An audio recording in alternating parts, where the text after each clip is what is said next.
नमस्कार, मैं हूं बबीता चौधरी और एक बार फिर से आप सभी का स्वागत है हमारे यूट्यूब चैनल पे। आज हम बात करेंगे पुरानी पेंशन को बहाली की जो मांगे लेकर आ रहे हैं पेंशनर्स, उसी को लेकर आज हम बात करेंगे कि उस पर निर्मला सीतारमण ने कमेटी बनाई है और उस कमेटी का क्या रिजल्ट निकल रहा है, उसमें क्या बात सामने रखी गई है। तो इस आर्टिकल में इसी पर हम डिटेल से बात करेंगे। तो आगे बढ़ने से पहले मैं आपको बता दूँ, यदि आप हमारे चैनल पर नए हैं तो हमारे चैनल को सब्सक्राइब कीजिए और वीडियो को ज़्यादा से ज़्यादा शेयर कीजिए ताकि सभी तक ये वीडियो पहुंच सके और सभी के ये बात आसानी से समझ में आ सके कि क्या कमेटी की गई और क्या इसमें निर्णय निकला गया है। तो लंबे समय से कर्मचारी पुरानी पेंशन बहाली की मांग कर रहे थे, लेकिन केंद्र सरकार पुरानी पेंशन लागू न करके एनपीएस में संशोधन करने के लिए कमेटी बनाई है। वित्त मंत्री निर्मला सीतारमण ने मार्च 2023 को एनपीएस में सुधार करने के लिए कमेटी बनाई थी। भारत सरकार के वित्त सचिव टीवी सोमनाथन की अध्यक्षता में यह कमेटी बनाई गई थी। उम्मीद लगाई जा रही थी कि बजट के पहले यह कमेटी सरकार को अपनी रिपोर्ट पेश कर देगी और बजट में सरकार कुछ ना कुछ पेंशन में संशोधन को लेकर घोषणा करेगी, लेकिन बजट में सरकार की तरफ से पेंशन को लेकर कोई भी घोषणा नहीं की गई है, जिससे कि पेंशनरों को काफ़ी आघात पहुंचा है। तो मीडिया से बातचीत करते हुए वित्त सचिव टीवी सोमनाथन ने पुरानी पेंशन को लेकर बड़ी बात की है। तो चलिए सभी बातों को सविस्तार जान लेते हैं कि एनपीएस में कितनी पेंशन मिलेगी।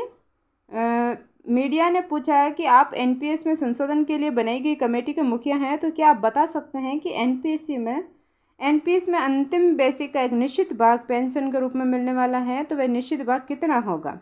इस पर वित्त सचिव टीवी सोमनाथन ने कहा कि एनपीएस में संशोधन किया गया है और कर्मचारी के अंतिम बेसिक वेतन का 45 से 50% पेंशन के रूप में दिया जा सकता है। हालांकि इसके ऊपर सरकार का अंतिम निर्णय होगा। यानी कि कहने का मतलब ये है कि यदि अगर 8% में आपकी पेंशन यानी कि आपकी वेतन है, जो मासिक वेतन है, अगर 60,000 रुपये है, तो पेंशन के तौर पे अगर 50% दिया जाता है तो आपका 60 का 30,000 रुपये आपको पेंशन के रूप में मिलते हैं। जबकि इस पर अभी सरकार का निर्णय अंतिम होगा और सरकार का निर्णय अभी देना बाकी है। तो वीडियो पे अंत तक बने रहें, वीडियो को बीच में स्किप ना करें, देखिए पूरी क्या क्या इसके सामने निकल कर कारण सामने आते हैं। अब हम बात करें कि पुरानी पेंशन बहाल न करने का क्या कारण है। तो उसके बाद मीडिया ने दूसरा प्रश्न किया कि नई पेंशन बंद करके पुरानी पेंशन फिर से बहाल क्यों नहीं हो सकती। इस पर वित्त सचिव टीवी सोमनाथन ने कहा कि हमने पाया कि पुरानी पेंशन योजना फिर से बहाल करना मुमकिन नहीं है। पुरानी पेंशन योजना बहाल करना कहीं से भी व्यवहारिक नहीं है। पुरानी पेंशन फिर से बहाल करना देश की जनता के साथ गद्दारी होगी। यह देश की जनता के खिलाफ है। सरकारी कर्मचारियों को केवल गुमराह किया जा सकता है और किया जा रहा भी है। नई पेंशन योजना में काफ़ी बड़े फ़ायदे हैं। सरकारी कर्मचारी समझते हैं कि एनपीएस में उनको कुछ नहीं मिलेगा, लेकिन ऐसा नहीं है।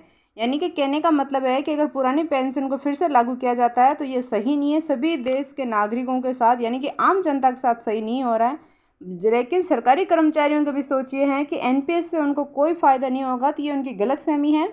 एनपीएस से भी उन्हें बहुत अच्छा फ़ायदा मिलने वाला है और इसको भी हम डिटेल से समझेंगे। अब हम बात करें कि पुरानी पेंशन बहाल करने से सरकार को क्या दिक्कत है, तो इसके बाद मीडिया ने पूछा कि पुरानी पेंशन लागू करने में सरकार को क्या दिक्कत है। तो इस पर वित्त सचिव टीवी सोमनाथन ने कहा कि पुरानी पेंशन लागू करने पर सरकार का काम केवल यही रह जाएगा कि टैक्स जुटाओ और सरकारी कर्मचारियों को पेंशन दे दो। सरकार का काम यह नहीं है। पुरानी पेंशन लागू करने पर सरकार बजट का ज़्यादा से ज़्यादा हिस्सा सरकारी कर्मचारियों की पेंशन में खर्च होगा।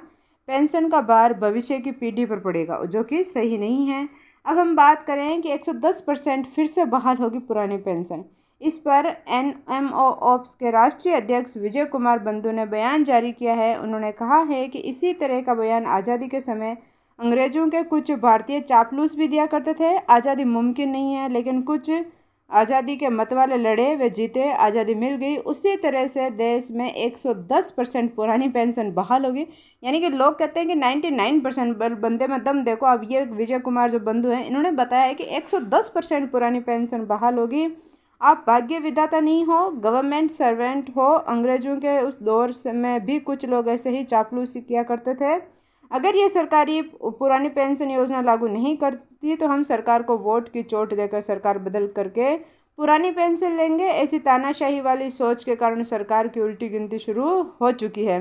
तो इस वीडियो को ज़्यादा से ज़्यादा शेयर कीजिए और लाइक कीजिए ताकि सभी कर्मचारियों को राहत भरी सांस मिल सके, क्योंकि इनका कहना है कि 100% नहीं बल्कि 110% पुरानी पेंशन को फिर से बहाल किया जाएगा और इससे सभी सरकारी कर्मचारियों के लिए ये खुशी की लहर है, खुशी का माहौल है। तो सभी को वीडियो ज़्यादा से ज़्यादा शेयर की जाए ताकि सभी तक ये खबर पहुंचे और उन्हें भी राहत की सांस मिले। तो अभी तक अगर आपने हमारे चैनल को सब्सक्राइब नहीं किया तो हमारे चैनल को सब्सक्राइब कीजिए और बेल आइकन को जरूर दबाएं ताकि आने वाली इसी तरह की और वीडियो का नोटिफिकेशन सबसे पहले आप तक पहुंचे। धन्यवाद।